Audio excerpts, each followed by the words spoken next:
आज का जो फर्स्ट चैप्टर हम स्टार्ट कर रहे हैं वो है विद्युत आवेश और स्थिर विद्युत। विद्युत आवेश क्या होता है या स्थिर विद्युत क्या होता है तथा क्षेत्र, इसे समझते हैं। जब हम इसकी बात करते हैं तो विद्युत आवेश की अगर हम बात कर रहे हैं तो हम इलेक्ट्रिसिटी की बात कर रहे हैं, वहां पर हम इलेक्ट्रिक चार्ज की बात कर रहे हैं। और जब हम इलेक्ट्रिक चार्ज की यहाँ बात कर रहे हैं तो आपके पास वहां पर एक वर्ड आया है, वो है स्थिर। स्थिर क्या है इसे समझते हैं। जब हम यहाँ पर स्थिर की बात कर रहे हैं तो हम एक चार्ज की बात करेंगे जिसे इंग्लिश में चार्ज और हिंदी में आप इसे कहते हो आवेश, ठीक है।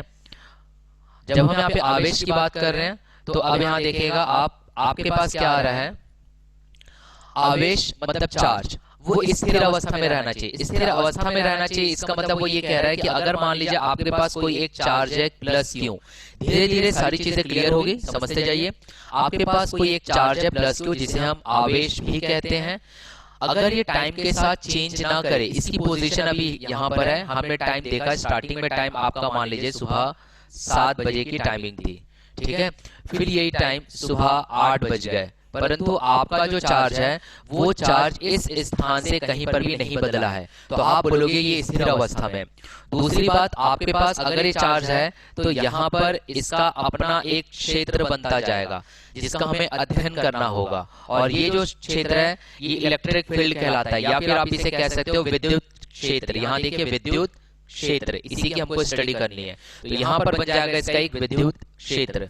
तो हमें जो स्टडी करनी है या फिर अध्ययन करना है वह है विद्युत आवेश, जो हमने यहाँ पे प्लस क्यू के तौर पर लिया।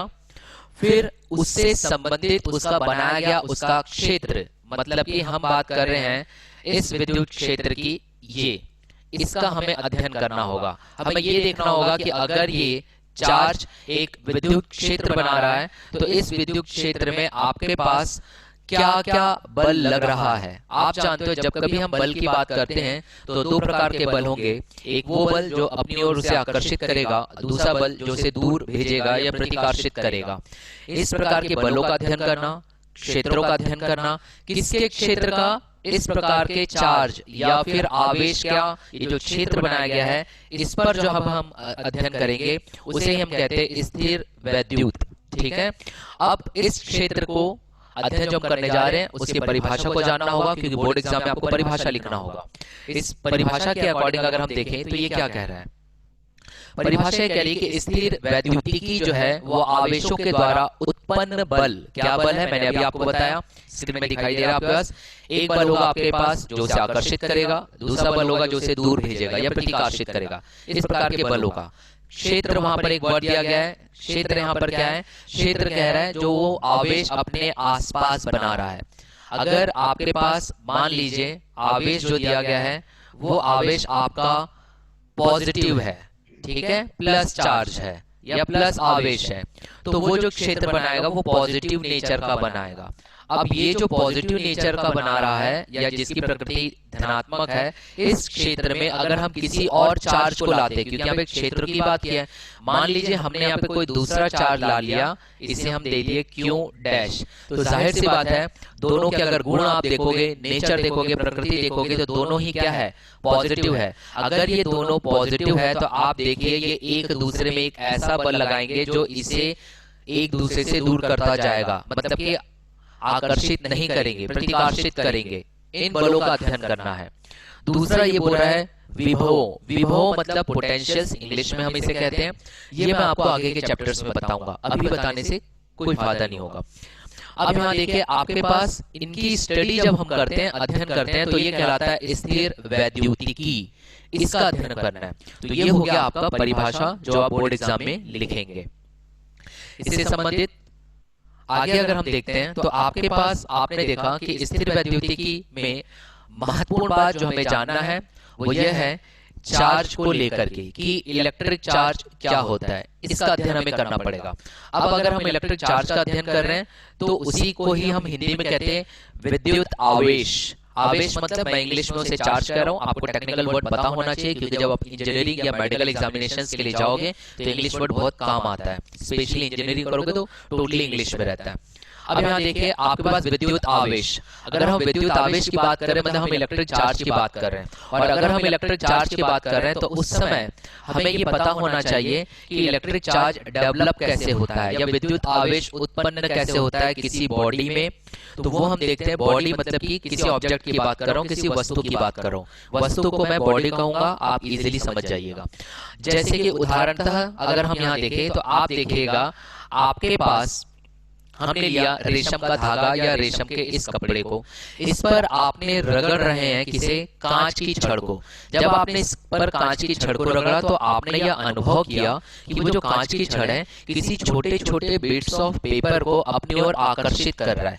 इसका मतलब अगर वो कांच का छड़ ये है जिसे आपने एक सिल्क कपड़े में रगड़ लिया है तो इसमें किसी प्रकार का एक गुण आ जाता है, और वो गुण क्या करता है, अपने आसपास किसी छोटी चीजों को आकर्षित करने लगता है। आपने देखा होगा जब आप बालों को करते हैं कंघी से और कंघी को किसी छोटे पेपर के पास ले जाओगे तो वो ऐसे ही उसे आकर्षित करने लगता है। तब हम कहते हैं कि हमारा जो कंघी है वो क्या हो चुका है, इलेक्ट्रीफाइड हो चुका है, उसमें विद्युत आवेश आ चुका है। ठीक वैसे ही हमने जब कांच के इस छड़ को इस रेशम के कपड़े में रगड़ा तो इसमें कुछ चार्ज उत्पन्न हो गया, और वो चार्ज प्लस, अभी फिलहाल प्लस माइनस को और आगे बताऊंगा, फिलहाल समझिए बस। दूसरा हमने क्या किया, रेशम के इसी धागे या कपड़े में अब हम प्लास्टिक की इस छड़ को रगड़ रहे हैं, और जब हमने देखा तो उसमें भी किसी प्रकार का एक ऐसा गुण आ गया जो किसी और चीज को अपने जैसे जो विपरीत अवस्था में उसे आकर्षित करता है, जैसे बिट्स ऑफ पेपर को आकर्षित करना। मतलब कि अगर मैं यहाँ पे प्लास्टिक छड़ की अगर बात करूं और यहाँ पे एक ऐसा चार्ज आ गया है, ये गुण आ गया है, तो ये भी अपने आसपास किसी छोटी चीजों को आकर्षित कर रहा है। तो इससे पता चला कि यहाँ पर भी विद्युत आवेश हो गया है। पर हमें ये बात कैसे पता चलेगी कि कोई प्लस हो गई है या फिर कोई माइनस हो गई है?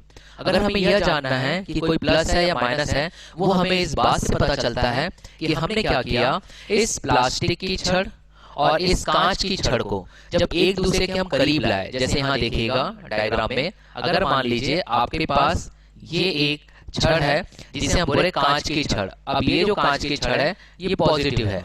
दूसरा हमने लिया एक छड़ जिसे हम मान रहे कि वो प्लास्टिक की छड़ है, ये नेगेटिव नेचर का है। अब ये दोनों एक दूसरे को क्या करेंगे, जाहिर सी बात है एक दूसरे पे ऐसा बल लगाएंगे कि ये आकर्षित हो। वो आकर्षण बल एक दूसरे को कब लगता है, ये आप कॉन्सेप्ट जानते हो, जब किसी वस्तु पर अलग अलग या विभिन्न प्रकार की चार्ज या आवेश हो। तो यहां से हमने माना कि ये एक दूसरे को आकर्षित कर रहे हैं, तो इसमें दो अलग अलग चार्ज उत्पन्न हो चुका है। दूसरा आपके पास कॉन्सेप्ट होना चाहिए कि हमें इस बात से पता चलता है कि ये प्लस है या माइनस है, क्योंकि जब हमने किसी ये दो रॉड को आपस में ले आए, जैसे अगर ये कांच की छड़ और प्लास्टिक की छड़ आपस में अगर टच आप कर देते हो, अगर मान लीजिए ये आपके पास एक प्लास्टिक की छड़ है और यहीं पर आपने इस प्रकार से कांच की छड़ को आपस में टच कर दिया, जोड़ दिया, ये प्लस और ये माइनस। तो इससे क्या होगा, ये प्लस और माइनस मैथमेटिकली आप जानते हो, अगर हमारे पास +2 है और हमारे पास -2 है तो आपके पास क्या प्राप्त होगा, साउंड प्रॉब्लम आ रहा है, ठीक है, बाकी सभी को साउंड प्रॉब्लम आ रहेगा, रिपीट करिए फास्ट। यस तो आपने देखा, अगर हम मैथमेटिकली देखते हैं तो आपके पास एक +2 आता है और एक -2 आता है। यहां पर अगर आप देखते हो तो आपके पास एक चार्ज +2 का है, दूसरा चार्ज -2 का है। तो अल्टीमेटली वैल्यू क्या होती है, +2 -2 अगर आप देखोगे तो ये आ जाता है 0। अगर ये 0 आ रहा है इसका मतलब क्या हुआ कि आपके पास अब ये साम्यावस्था में है, इक्विलिब्रियम कंडीशन में है। अगर ये इक्विलिब्रियम कंडीशन में है तब जाकर के आपको 0 मिला, और यहीं से हमें पता चला कि आपके पास अगर ये चार्ज पॉजिटिव है और ये नेगेटिव है, तभी एक दूसरे को जब हमने इसे संपर्क में लाया, टच किया, तो ये इलेक्ट्रिकली जो इलेक्ट्रीफाइड हो चुका था, जो विद्युत आवेश अब इसमें आ चुका था, वो फाइनली क्या हो गया, वो फाइनली 0 हो गया। और यहीं से हमने पता लगाया कि डेफिनेटली अगर ये 0 हो रहा है तो एक में प्लस चार्ज होगा और दूसरे में माइनस चार्ज होगा। साथ ही साथ दोनों के जो मान होंगे, या इंग्लिश में इसे हम कहते हैं मैग्नीट्यूड, ये मैग्नीट्यूड दोनों का बराबर होगा विपरीत साइन के साथ। इसलिए जब दोनों को हमने टच किया तो वैल्यू आपकी आ गई 0। यहीं से हमें पता चला कि आपके पास प्लास्टिक की छड़ हो या कांच की छड़ हो, वहां पर दोनों को टच करने के बाद वो 0 क्यों हुआ। अब हम इसे बोर्ड एग्जाम के अकॉर्डिंग लिखने के तौर पर देखते हैं कि बुक क्या कहता है।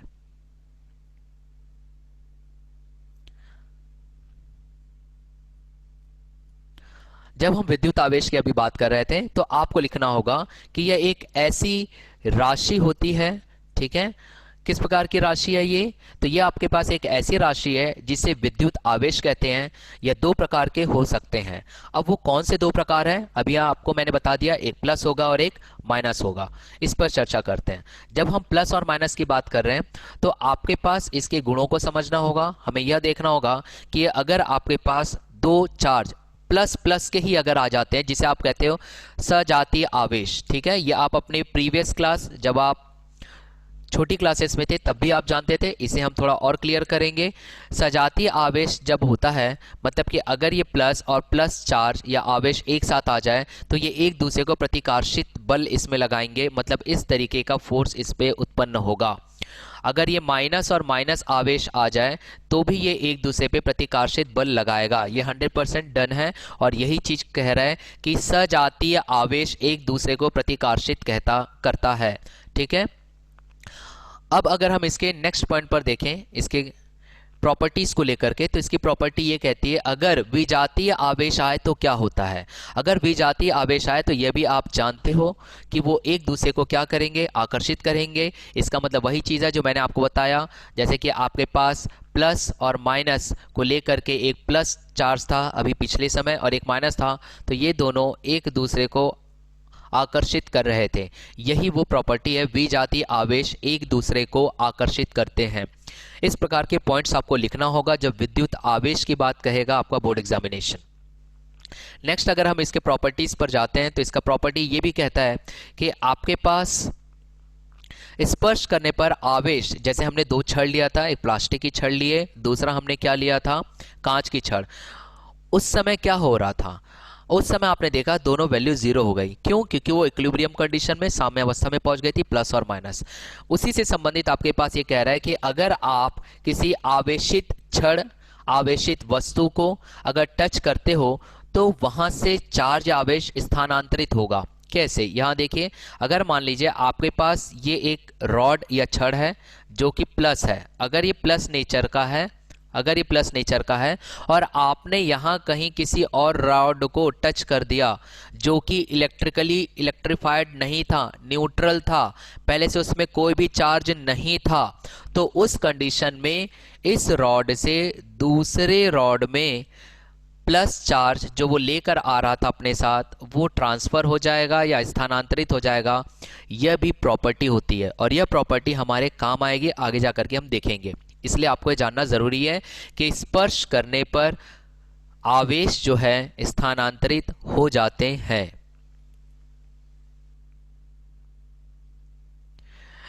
नेक्स्ट इसी से रिलेटेड इसका अगर हम प्रॉपर्टी देखें तो वो ये कह रहा है कि स्पर्श द्वारा विद्युन्मय अथवा आवेशित होते हैं। ये मैंने आपको बता चुका हूं क्योंकि स्थानांतरित हो गया था, तो जो आवेशित नहीं था वो भी आवेशित हो जाता है। वह गुण जो दो प्रकार के आवेशों में भेद करता है वो भी हम जानते हैं कि कौन कौन से हैं, उसे हम ध्रुवता कहते हैं। इंग्लिश में अगर ये बात आपको कहनी रहे तो आप बोलोगे पोलैरिटी। पोलैरिटी या ध्रुवता मतलब वही चीज़ है जो अभी तक मैं आपको बोलते आया हूँ, प्लस और माइनस। मतलब कि आपने देखा कि प्लस और माइनस कैसे आपको पता चला कि कोई चार्ज, कि आपके पास ये एक रॉड था जिस रॉड के सामने हमने प्लस साइन रख दिया था, दूसरा आपके पास एक और रॉड था जिसको हमने माइनस रख दिया। इसी को ही हम ध्रुवता कह रहे हैं। ये एक प्रकार का गुण है जो कि क्या करेगा, उन आवेशों में भेद करता है। तो भेद करने के लिए हमने गुण को रखा, कौन सा, एक को धनात्मक ले लिया तो एक को हमने क्या लिया, नकारात्मक या प्लस और माइनस। यही वो गुण है और इसे ही हम क्या कह रहे हैं, ध्रुवता। अगर आपके पास पॉइंट आए लिखने के लिए ध्रुवता से आप क्या समझते हो तो आप लिख सकते हो वह गुण जो दो प्रकार के आवेशों में भेद करता है जैसे प्लस और माइनस, वो ध्रुवता कहलाएगा। ठीक है।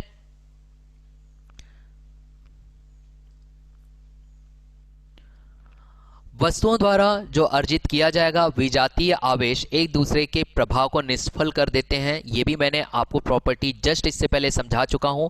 कैसे निष्फल करते हैं आपने देखा, वो निष्फल इसलिए करते हैं, मैथमेटिकली अगर आप देखोगे तो आपको पता चलेगा कि आपके पास ये प्लस चार्ज था जो प्लस रॉड लेकर आ रहा था, ये माइनस चार्ज था, जो आपके पास माइनस रॉड लेके आ रहा था, दोनों को अगर हम मिलाते हैं तो वैल्यू आती है 0 मैथमेटिकली।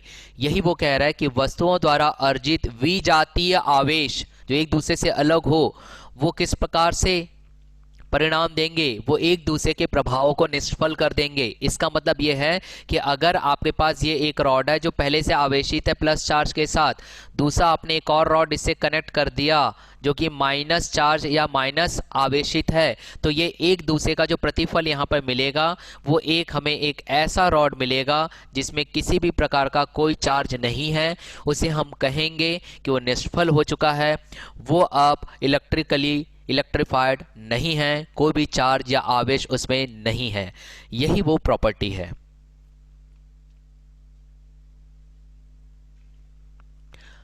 नेक्स्ट, इसलिए आवेशों को धनात्मक और ऋणात्मक कहा जाता है। ये मैंने आपको क्लियर कर दिया। जब किसी वस्तु पर कोई आवेश होता है तो वह वस्तु विद्युन्मय तथा आवेशित कहलाता है। ये भी आप जान चुके हो, मैंने बता चुका हूं कि अगर आपके पास कोई एक चार्ज था इससे पहले, जैसे कि आपने कपड़े के रॉड पर किसे रगड़ा था, एक कांच के रॉड को रगड़ा था और आपने देखा था कि उसमें किसी प्रकार का कोई चार्ज उत्पन्न हो गया है, और तब आपने बोला कि यह विद्युन्मय हो चुका है या आवेशित हो चुका है। यही वो प्रॉपर्टी है। नेक्स्ट, अगर हम देखते हैं जब उस पर कोई आवेश नहीं होता, तो जाहिर सी बात है अगर आपके पास उस पर कोई आवेश नहीं है तो आप उसे क्या कहोगे? तब आप उसे कहोगे कि आपके पास अगर वो आवेशित नहीं है, अगर वो आवेशित नहीं है तो वो क्या है? अनावेशित। ठीक है, यस। चलिए, तो हम कहां पर थे? हमने देखा था कि अगर कोई रॉड अगर इस प्रकार से हम मिला दिए तो प्लस माइनस 0 हो गया, तो हम इस कंडीशन में इसे क्या बोलेंगे कि ये अब अनावेशित हो चुका है। ये मैं आपको समझा चुका हूं। चलिए, अब हम देखते हैं आगे के प्रॉपर्टीज को।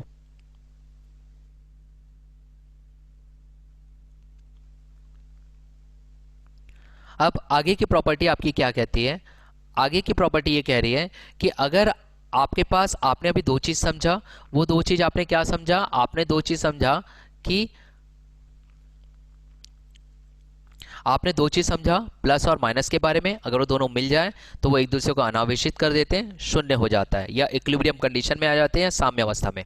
अब इसी से संबंधित हम जो चीज समझेंगे वह है हमारे लिए महत्वपूर्ण कि एक टॉपिक जो हो सकता है आपके बोर्ड एग्जामिनेशंस में आए, और वो टॉपिक आपको समझना होगा कि वो टॉपिक है आपके पास गोल्ड लीफ को लेकर के। इन इंग्लिश आप उसे कहोगे गोल्ड लीफ, और इसे हिंदी में आप कहोगे स्वर्ण पत्र विद्युतदर्शी।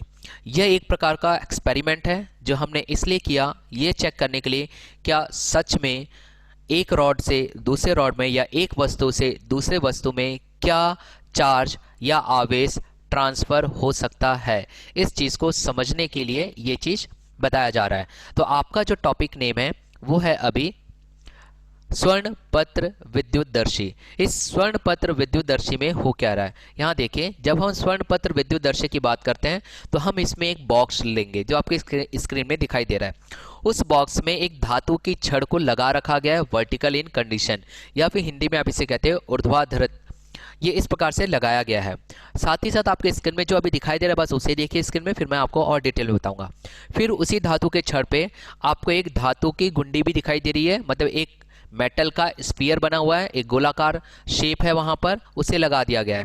फिर उसी के आप अंत में अगर आप देखोगे तो निचले सिरे में आपको दिखाई दे रहा होगा, आप देखिएगा सोने की वर्क की दो पट्टियां बंधी हुई है। ठीक है, स्वर्ण पत्र वहां लिखा हुआ है, और इस पूरे सेटअप को हमने एक कांच की खिड़की में बंद कर रखा है।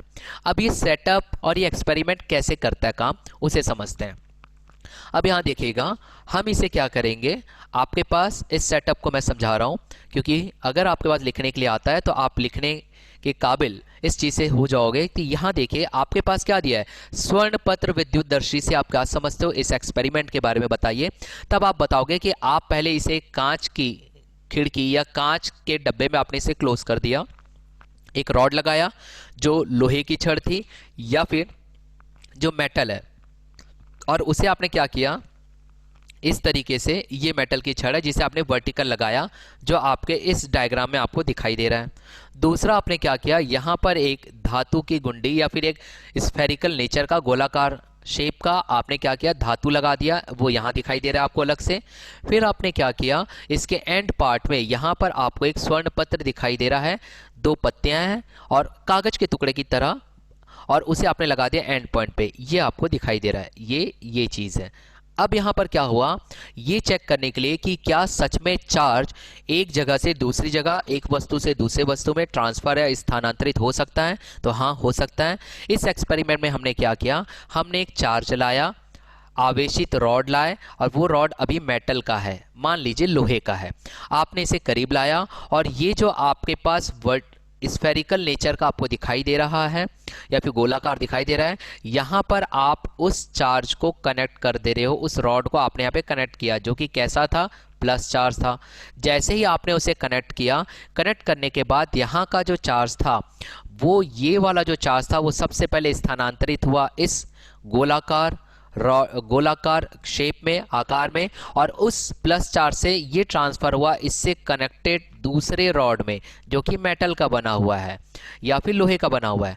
और ये बात हमें कैसे पता चली, हमने देखा कुछ समय बाद यही चीज़ इस स्वर्ण पत्र के इस पत्तियों में चला गया, और ये जो स्वर्ण पत्र पहले कभी इतना पास होता था, अब वो स्वर्ण पत्र धीरे धीरे इतना दूर होते जा रहा है। और वहाँ से ही हमने अपने एक्सपेरिमेंट को जाना कि हाँ, अब 100% आपके इस में क्या, कौन सा चार्ज आ गया होगा, इसमें आ गया होगा पॉजिटिव चार्ज।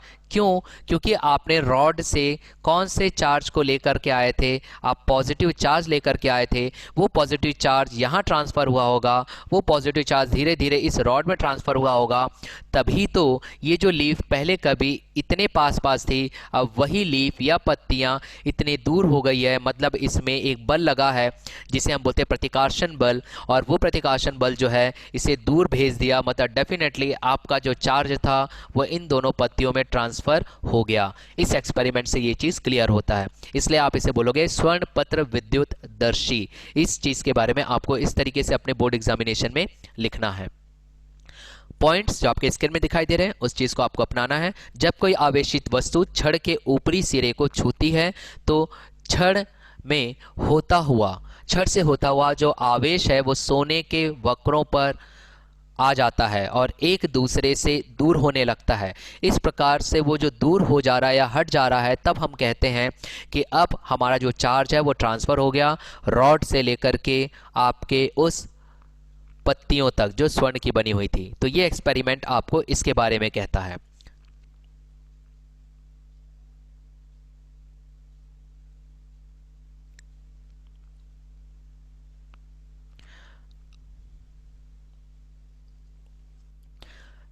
नेक्स्ट, चालक तथा विद्युत रोधी। अब चालक तथा विद्युत रोधी क्या है? जब हम चालक तथा विद्युत रोधी की अगर बात करते हैं तो ये आप अपने प्रीवियस क्लासेस में ऑलरेडी जान चुके हो, पहले की क्लासेस में। हमें इसे क्लास 12th के अकॉर्डिंग समझना है। क्लास 12th के अकॉर्डिंग क्या कहता है, जब हम चालक तथा विद्युत रोधी की बात कर रहे हैं तो वो पदार्थ, जाहिर सी बात है आप जानते हो, चालक वो कहलाएगा जो अपने से या अपनी बॉडी के थ्रू किसे प्रभावित होने दे, विद्युत धारा को, तो उसे चालक कहते हैं। वही चीज़ अगर हम वो विद्युत आवेश क्यों प्रभावित हो जाता है ये भी आप जानते हो, क्योंकि उस बॉडी में फ्री इलेक्ट्रॉन्स रहेंगे, ठीक है, जो उस चार्ज को या आवेश को एक स्थान से दूसरे स्थान ले जाएगा। इसलिए लिखा गया है उनमें से ऐसे विद्युत आवेश इलेक्ट्रॉन होते हैं जो पदार्थ के भीतर गति के लिए अपेक्षाकृत स्वतंत्र होते हैं, जिसे इंग्लिश में हम कहते हैं कि फ्री इलेक्ट्रॉन्स का वहां पर उपस्थित होना ही आवेश को एक स्थान से दूसरे स्थान ले जाता है। जैसे कि उदाहरणतः धातुएं या मानव शरीर खुद। तो ये कह क्या रहा है, इन शॉर्ट अगर मैं आपको समझाऊं तो वो ये कह रहा है कि अगर मान लीजिए आपने कोई मेटल रॉड लिया, इस मेटल रॉड को आपने कहीं कनेक्ट किया, जैसे कि मान लीजिए आपके पास ये एक स्विच बोर्ड था, इस स्विच बोर्ड में आपने कनेक्ट किया, स्विच बोर्ड में मेटल रॉड क्या है, मान लीजिए आपने इसमें टेस्टर को कनेक्ट कर दिया, तो यहाँ से जो इलेक्ट्रिक है वो ट्रांसफ़र होती है इस ओर। तो इलेक्ट्रिसिटी क्यों ट्रांसफ़र हुई, विद्युत क्यों ट्रांसफ़र हुआ, क्योंकि इस मेटल रॉड में पहले से फ्री इलेक्ट्रॉन्स था, ई पहले से ये फ्री इलेक्ट्रॉन्स था। यही फ्री इलेक्ट्रॉन्स जो है अब इसके द्वारा दिए गए इस चार्ज को कैरी करके सामने की ओर ले जाता है। यही वो कॉन्सेप्ट कह रहा है। और अगर कोई ऐसी वस्तु हमारे पास आती है तो हम उसे कहते हैं चालक। उदाहरणतः आप कह सकते हो धातुएं, मानव शरीर, जंतु शरीर और पृथ्वी खुद। मानव शरीर किस प्रकार से हुआ? मानव शरीर भी है, इसलिए जब आप किसी ऐसे वायर को टच कर देते हो जो कि रबर से कवर नहीं होता और उससे इलेक्ट्रिसिटी पास हो रही है तो आपको झटका लगता है। क्यों? क्योंकि मानव शरीर चालक की तरह काम करता है। पृथ्वी भी चालक की तरह काम करती है। कैसे हमें पता चला? आप देखिएगा, जब आपका नया घर बनता है और वहाँ पर उस नए घर में अगर आप किसी प्रकार की इलेक्ट्रिक फिटिंग करवा रहे हो तो सबसे पहले एक रॉड को लिया जाता है और बाहर गड्ढा करके उस रॉड को अंदर ज़मीन में धंसा दिया जाता है। वो इसलिए ताकि, क्योंकि ये रॉड तो प्लस चार्ज ले लेगा क्योंकि वो तो चालक है, या फिर नेगेटिव चार्ज ले लेगा, मगर वो सीधा कहाँ जाए? अर्थ में चले जाए, ग्राउंड में चले जाए। क्यों?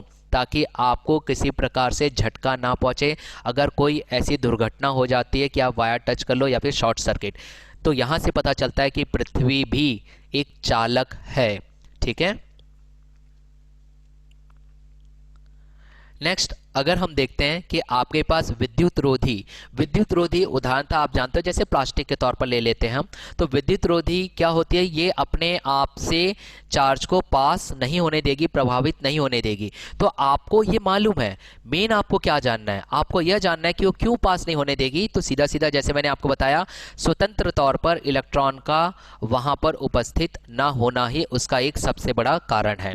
अब क्लास 12 के अकॉर्डिंग छोटी सी और बात जो आपको जानना है, जो आपको इंपॉर्टेंट रहेगा आपके प्रैक्टिकल एग्जामिनेशन में, वो ये है कि जब हम कुछ आवेश किसी चालक पर स्थानांतरित होता है तो वह तुरंत ही उस चालक के समस्त पृष्ठ पर फैल जाता है। ये महत्वपूर्ण पॉइंट है आपके लिए जानना, जो कि आपके बोर्ड एग्जामिनेशन के लिए भी और प्रैक्टिकल एग्जामिनेशन के लिए वो ये है कि अगर मान लीजिए मैं इस मेटल का बना हुआ, ठीक है, धातु का बना हुआ एक गोला लिया हूं, इस गोले में हमने किसी प्रकार से एक चार्ज को ट्रांसफर किया, पॉजिटिव चार्ज। जब हम इस पर पॉजिटिव चार्ज या फिर प्लस चार्ज या फिर प्लस आवेश को हम यहाँ पे स्थानांतरित करते हैं, उसके बाद हम देखते हैं कि पूरी की पूरी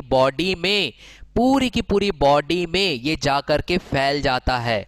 ठीक है, समस्त पृष्ठ पर फैल जाता है। और यही कारण है, ये बहुत इंपॉर्टेंट पॉइंट है, यही कारण है कि ये एक चालक की तरह कार्य करता है, इलेक्ट्रिसिटी को पास होने देता है। मगर वही अगर हम कुचालक की बात करें, विद्युत रोधी की बात करें, जैसे प्लास्टिक का अगर ये गोला रहता और इस प्लास्टिक के गोले में अगर आप चार्ज ट्रांसफर करते या आवेश को ट्रांसफर करते तो ये जाता जरूर उस तक, मगर उसके किसी एक पॉइंट पर जा करके ठहर जाता, उसके पूरे बॉडी में, उसके पूरे पृष्ठों पर नहीं फैलता।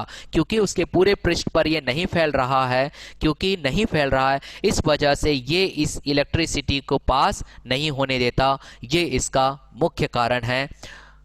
उसके साथ जब आप ये कहोगे कि फ्री इलेक्ट्रॉन का ना होना, तो एक फ्री इलेक्ट्रॉन या फिर एक ऐसा इलेक्ट्रॉन जो कि स्वतंत्र है चलने के लिए, एक कारण दोगे। दूसरा कारण आपको ये देना होगा कि वो पृष्ठों पर पूरा फैल जाता है जब हम किसी मेटल या धातु की बात करते हैं। ठीक इसके विपरीत मैंने अभी आपको बताया, विपरीत मतलब कि आप कुचालक विद्युत रोधी की बात करोगे तो वो फैलने नहीं देगा। अब आप देखिए, जब हमने विद्युत रोधी समझा, हमने चालक समझा, इससे संबंधित एक छोटा सा टॉपिक, क्योंकि समय हमारे पास शेष ज़्यादा नहीं है, वो है भूसंपर्कण या फिर भूसंकर्पित करना। ये भूसंपर्कण या फिर भूसंकर्पित करना क्या है? इसे इंग्लिश में आप कहोगे ग्राउंडिंग या फिर आप इसे कहोगे अर्थिंग। ये अर्थिंग और ग्राउंडिंग वही चीज़ है जो मैंने अभी आपको बताया था कि क्या था। जब हम घर बना रहे थे उस बीच क्या हुआ, आपके पास ये आपने घर बना रहे थे, आपने घर में इलेक्ट्रिसिटी लगाने से पूर्व आपने क्या किया, एक कनेक्शन लिया, धातु की एक छड़ लिए, उस धातु की छड़ को आप ग्राउंड में लगा देते हैं ताकि अगर कभी ऐसी दुर्घटना हो कि हमारे इस होम में किसी प्रकार से वायर शॉर्ट सर्किट में आ जाए तो ये प्लस चार्ज या नेगेटिव चार्ज सीधे सीधे कहाँ चले जाए, ग्राउंड में चले जाए और हम बच जाए, या फिर हमारा वो इलेक्ट्रिकल अप्लायंसेस या विद्युत जो हमारे पास सामान है वो बच जाए, हानि ना हो। ऐसे ही प्रोसेस या प्रक्रिया को हम भूसंकर्पित करना कहते हैं। अब हम इसे देखते हैं कि बोर्ड एग्जाम के अकॉर्डिंग आप इसे कैसे लिखोगे। जब हम यहाँ पे भू संकर्पित करने की बात कर रहे हैं तो हम यहाँ लिखेंगे भू संकर्पण विद्युत परिपथों एवं अनुप्रयुक्तियों की सुरक्षा के लिए की गई एक व्यवस्था है। ये मैंने अभी आपको बताया, जो इलेक्ट्रिक सर्किट है वहाँ पे शॉर्ट सर्किट ना हो उससे बचने के लिए, आपके इलेक्ट्रिक सामान है उसे बचाने के लिए। नेक्स्ट जब हम देखें इसी से रिलेटेड कि सेकंड पॉइंट जो आपको जाना वो है, धातु की एक मोटी प्लेट को हम भूमि में गहराई तक गाड़ देते हैं ताकि उस प्लेट से मोटे तारों को निकाल करके भवनों में इन तारों का उपयोग करते हैं और मुख्य आपूर्ति के निकट लगा देते हैं और भू संकर्पण के लिए किया जाता है। क्यों? ताकि अगर एक्स्ट्रा चार्ज वहाँ पर आता है तो वो कहाँ चले जाए, धरती में चले जाए। स्पेशली किस केस में? उस केस में जब आपके पास क्या हो जाए, जब आपके पास शॉर्ट सर्किट हो, तो आपकी सुरक्षा के लिए, आपके इलेक्ट्रिकल अप्लायंसेस या इलेक्ट्रिक सामानों की सुरक्षा के लिए। इसमें से पहले एक्चुअल में होता क्या है, जब आपके पास कोई भी इलेक्ट्रिकल सामान जो रहता है उसमें एक कनेक्शन रहता है या इलेक्ट्रिक कनेक्शन जब हम घर में देते हैं तो विशेष तौर पे आपको याद रखना है कि उसमें 3 तार होती है। 3 तार में पहली तार जो है विद्युत धारा को एक स्थान से दूसरे स्थान पास होने दे रही है, जिसे हम कहते हैं लाइव वायर इंग्लिश में। हिंदी में आपके पास वही चीज लिखा रहेगा। फिर सेकंड पॉइंट आपके पास रहेगा जिसे हम न्यूट्रल वायर कहते हैं, और तीसरा जो रहेगा ग्राउंडिंग। अब इस ग्राउंडिंग पर ही हमें फोकस होना है। ये ग्राउंडिंग वायर जो रहेगा वही भू संकर्पण या भू संकर्पित करने के काम आएगा। इसलिए यहां लिखा हुआ है इनमें से पहले 2 तार विद्युत धारा को शक्ति स्टेशन या पावर स्टेशन से युक्तियों, मतलब कि आपके पास इलेक्ट्रिकल अप्लायंस जैसे टीवी, फ्रिज तक ले जाता है, तथा तीसरा तार जो है वो तीसरा तार किस काम आता है? उसी ग्राउंडिंग के काम आता है, भू संकर्पण के काम आता है, ताकि अगर एक्स्ट्रा चार्ज हो तो वो कहां चले जाए? धरती पे चले जाए।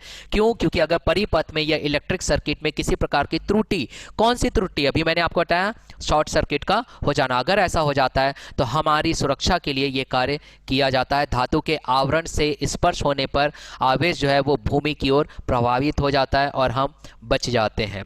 ठीक है, जिससे कि ना तो हमें कोई हानि पहुंचेगी और ना ही हमारे उस इलेक्ट्रिकल सामान को, अनुप्रयुक्तियों को किसी प्रकार की हानि पहुंचेगी, जो मैंने अभी आपको डायग्राम से समझाया था। ठीक,